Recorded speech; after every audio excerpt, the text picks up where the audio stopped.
PH, उसमें ये क्षमता है कि वो अनहोनी को होनी कर दे। एलोवेरा, आप सबको एलोवेरा से बहुत प्यार है। सबके घर में, किचन गार्डन में एलोवेरा काफ़ी अच्छी तादाद में पनप रहे हैं। आप उसकी लीव खोलते हैं, पल्प निकालते हैं और लगा लेते हैं और उसे सूखने तक त्वचा पर बने रहने देते हैं, ये सोचकर कि हमारी त्वचा स्वस्थ हो रही है, क्योंकि एलोवेरा बहुत अच्छा है इसलिए। जी हाँ, एलोवेरा बहुत गुणकारी है और उसका पीएच 4.5 to 5.5 है, मतलब त्वचा के पीएच का सपोर्टिव है। फिर आप त्वचा पे ना लगाएं, ऐसा हम क्यों कहते हैं? आप अगर कॉन्स्टिपेशन के शिकार हैं, अगर आपको डाइजेशन से रिलेटेड प्रॉब्लम्स हैं, तो आप एलोवेरा अवश्य खाइए, जैसा कि आपके आयुर्वेदाचार्य ने आपको बताया होगा। ये एक बहुत ही चमत्कारी पौधा है और इस बहुत गुणकारी है, लेकिन आप क्यों ना लगाएं? ये एक लैक्सेटिव है। लैक्सेटिव का मतलब गंदगी को लेकर निकलना, लेकिन त्वचा पर जब ये लगाते हैं तो ये लैक्सेटिव होने की वजह से त्वचा की गंदगी लेगा, लेकिन त्वचा का मॉइस्चर भी जो उसमें है, जो नमी है, उसको भी सोख लेता है और फिर आप बड़े प्यार से त्वचा पर सुखाते भी हैं इसे। तो जितनी भी और मॉइस्चर उसमें है वो तो लेकर निकलेगा ही, उसे डिप्लीट कर देगा। तो आप नाना प्रकार की समस्या लेकर आते हैं और हमें बड़े शान से बताते हैं कि हम एलोवेरा लगाते हैं और सप्ताह में 2 बार लगा लेते हैं, 1 घंटे तक हम भूल जाते हैं, हम रात भर लगा लेते हैं, हम क्रीम में मिक्स करके लगा लेते हैं, आपकी क्रीम में मिक्स करके लगा लेते हैं। तो प्लीज़ ये काम ना करें, क्योंकि अच्छा करने की चाहत में बहुत बुरा आप अपनी त्वचा के साथ कर रहे हैं। कोई भी चीज़ जो कॉन्स्टिपेशन को क्लियर करने के लिए है, हमारे स्वास्थ्य को अच्छा करने के लिए है, ज़रूरी नहीं है कि आपकी त्वचा के लिए भी वो अच्छी हो। त्वचा एक लार्जेस्ट एक्सक्रीटरी ऑर्गन है और ब्लड और त्वचा का पीएच डिफरेंट है। ऑल्दो एलोवेरा का पीएच त्वचा के पीएच के अनुरूप है, लेकिन त्वचा पर लगाने के लिए उसे कुछ चीज़ों के साथ मिलाना होगा, जो ऐसी चीज़ें हों जो नमी प्रदान करती रहें और एलोवेरा की प्रॉपर्टीज़ को भी कॉम्प्लीमेंट करें, तब वो त्वचा में लगाने के लायक बनेगा। इसी के लिए कॉस्मेटोलॉजी साइंस एग्जिस्ट करती है। अगर आप सब सफलता पा रहे होते घरेलू उपचार करते हुए, तो ये साइंस एग्जिस्ट ही ना करता। इसीलिए अपने इतने बड़े एसेट के साथ, अपनी फेशियल स्किन और अपनी बॉडी स्किन के साथ खिलवाड़ ना करें। कोलेजन कैप्सूल्स, कोलेजन पाउडर, ये सारी कोलेजन पाउडर्स और कोलेजन कैप्सूल्स मार्केट में पूरी तरह से भर चुकी हैं और आप में से हर दूसरा व्यक्ति, ऑनलाइन क्वेरीज हों चाहे सामने से आकर प्रोडक्ट्स ले जाना या कुछ सर्विसेज लेना, ये अक्सर पूछते हैं कि कोलेजन पाउडर हम ले सकते हैं। और मज़ेदार बात तो ये है कि वो पहले से ही ले रहे हैं और उसके बाद उस पर स्टैंप लगाने के लिए कि हम जो कर रहे हैं सही कर रहे हैं, हमसे पुष्टि कराना चाहते हैं। तो इस बात के मैं कम्प्लीटली अगेंस्ट हूँ।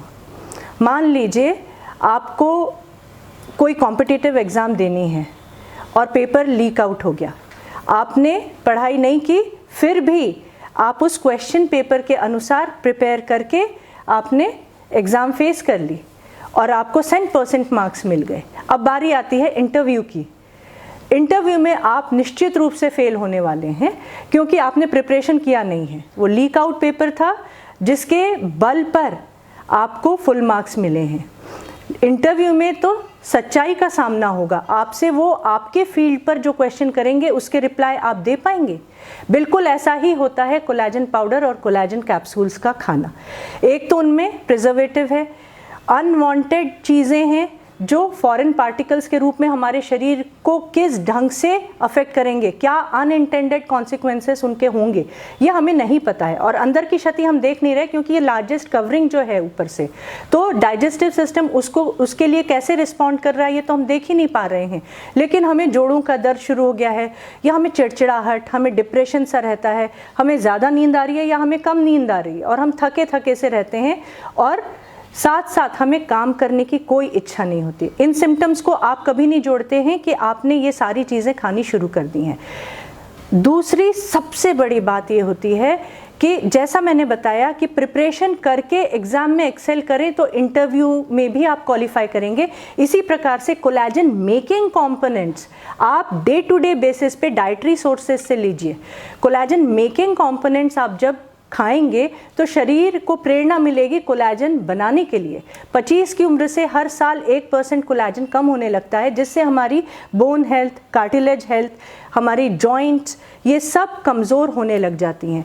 इसीलिए तूफान आने से पहले की तैयारी, मतलब बचपन से ही प्रोसेस्ड कार्बोहाइड्रेट्स ना खाकर कोलेजन मेकिंग कंपोनेंट्स पर भी ध्यान देना चाहिए। इसका मतलब है कि हर कलर खाना चाहिए, हर कलर की सब्जी, हर कलर की चीज़ें आपको खानी चाहिए जो कि पौष्टिक हों, और यही आपके बॉडी में और आपकी स्किन में बहुत प्रचुर मात्रा में कोलेजन बनाती रहेंगी और आप आजीवन स्वस्थ रहेंगे।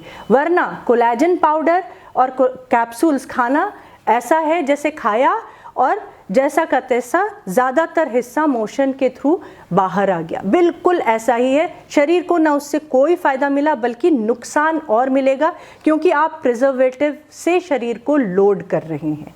तो बचिए कोलेजन कैप्सूल्स और कोलेजन पाउडर्स से, इससे आप ना सुंदर होंगे ना स्वस्थ। Face mask, face packs, hair mask, hair packs कैसे होने चाहिए, उनके इंग्रेडिएंट्स वाकई में आपके लिए काम करते हैं या नहीं करते हैं, आपकी पर्टिकुलर स्किन कंडीशन को क्योर करने में वे सक्षम हैं या नहीं हैं, वे कैसे होने चाहिए, ये अब तक आप जान गए होंगे, क्योंकि जुवेना हर्बल्स के यूट्यूब चैनल पर वेरियस वीडियोस हैं। Skin, facial skin, body skin और हाइड्रेशन क्या है, स्कैल्प की स्किन किस ढंग से रिएक्ट करती है, रिस्पॉन्ड करती है आपके प्रोडक्ट्स जो आप अप्लाई करते हैं उनको, क्या लगाना चाहिए क्या नहीं लगाना चाहिए, मिस्टेक्स जो आप करते हैं रोज़ाना वो कैसी होती हैं और उनको अवॉइड करना चाहिए, क्यों करना चाहिए, ये सारे डिटेल्स आपको अब तक बता चुके हैं। लेकिन कई बार क्लाइंट्स कहते हैं कि आपके फेस पैक्स और face mask, hair packs, hair mask, इनके फिक्स टाइम क्यों हैं, क्यों 15 मिनट्स, 12 मिनट्स मैरो पैक है, 15 minutes aniseed pack, black rose pack, अंजीर एलोवेरा 15 to 20 मिनट्स है, 15 मिनट्स आहा ग्लो पैक है तो 15 to 20 मिनट्स आहा गोल्ड ग्लो पैक है। कंडीशनिंग मास्क जो बालों के लिए बना हुआ है, स्पाइरुलिना एल्गी मास्क, वो 20 मिनट्स है। वहीं पर ड्राई हेयर, ड्राई स्कैल्प के लिए 25 मिनट्स प्रोटीन पैक लगता है बालों में, और ऑयली स्कैल्प के लिए 40 मिनट्स लगता है। ये फिक्स टाइम क्यों है?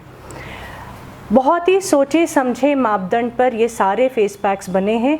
इनके एक एक इंग्रेडिएंट दूसरे इंग्रेडिएंट से कितना तालमेल बिठाकर आपको रिजल्ट देते हैं, ये सब सैंपल डिस्ट्रीब्यूशन करते हुए, लोगों के फीडबैक्स लेकर, बहुत इनोवेशंस उसमें लाए गए हैं, इम्प्रोवाइज़ किया गया है, तब जाकर वो आपको रिजल्ट्स देने के लिए कामयाब हुए हैं।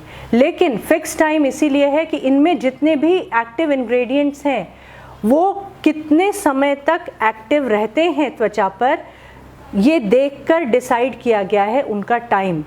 सुखाना ना सुखाना ये क्राइटेरिया बिल्कुल नहीं है। आप घरेलू उपचार करते हैं वो भी गलत है। क्यों गलत है? Face wash, interview on herbal products, ये वीडियो देखकर आपको समझ में आ जाएगा।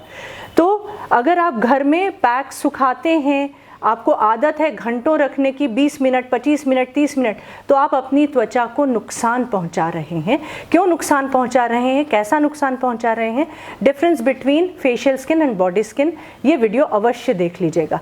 तो ये सारे इंग्रेडिएंट्स, जितने भी एक्टिव इंग्रेडिएंट्स हैं, अगर हम कहते हैं अंजीर एलोवेरा पैक में विटामिन B5 है, अंजीर है, एलोवेरा है, और उसके साथ साथ उसमें फाइटोसेरामाइड्स हैं, तो उनका काम कितनी देर तक त्वचा पर चलता रहेगा, इसको कहते हैं उनकी एक्टिविटी, उनका एक्टिव होना त्वचा पर रिजल्ट देने में, त्वचा को पोषण देने में कब तक रहेगा, उस पर उन पैक्स का समय निर्धारित है। इसी प्रकार से सारे प्रोडक्ट्स का समय निर्धारित इसी मापदंड को ध्यान में रखते हुए किया गया है।